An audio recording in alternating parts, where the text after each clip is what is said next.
Mark Warburton set to leave QPR after slow slide down the championship table.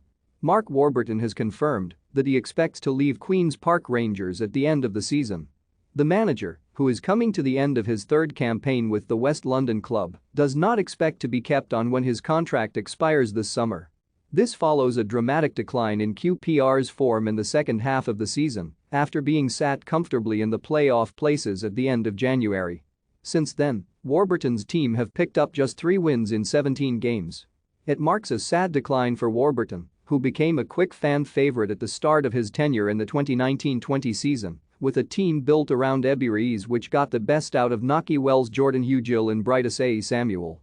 After the sale of Ease, the start of the 2020-21 season was a challenge, but the loan signings of Charlie Austin, Stefan Johansson, Jordy de Widges and Sam Field started a run of form that created high hopes for this campaign. While promotion was never a demand for QPR this campaign, playoffs had started to look like a certainty, whereas Friday's game against Sheffield United is now effectively a dead rubber for the RS. Warburton addressed his future on Thursday morning and admitted, per West London Sport, contract talks would already have been held if he was going to be staying on. He added, "But my job, rest assured, is that while you are in post you do the job to the best of your ability, and that will always be the case." Is it the right decision not to extend Mark Warburton's contract? Have your say in the comments. We've all got flaws and faults, but I can honestly say that will never change, and whatever job I am in I will be very fastidious and you do the job to the best of your ability. You never talk ill of the club, individuals at the club, and put your head down with you staff and get the job done. But the owners write the checks, it's their money that goes into a football club, and whether you agree or disagree, it doesn't matter, it's their choice, and it's their prerogative. They live and die by decisions, and when you are fortunate enough to be in situ you just try and do your best you can.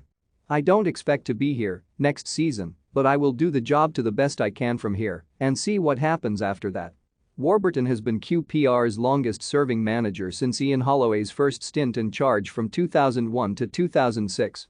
Fans will be divided over the decision to let him go, having fallen in love early on with Warburton's team's free-flowing football, but having seen the quality of performances decrease throughout this season.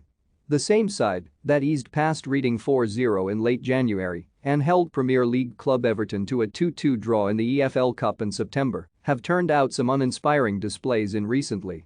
But it's easy to point to times when Warburton has turned this sort of form around before, including last season when he was on the verge of being sacked after a 0-2 loss to Swansea.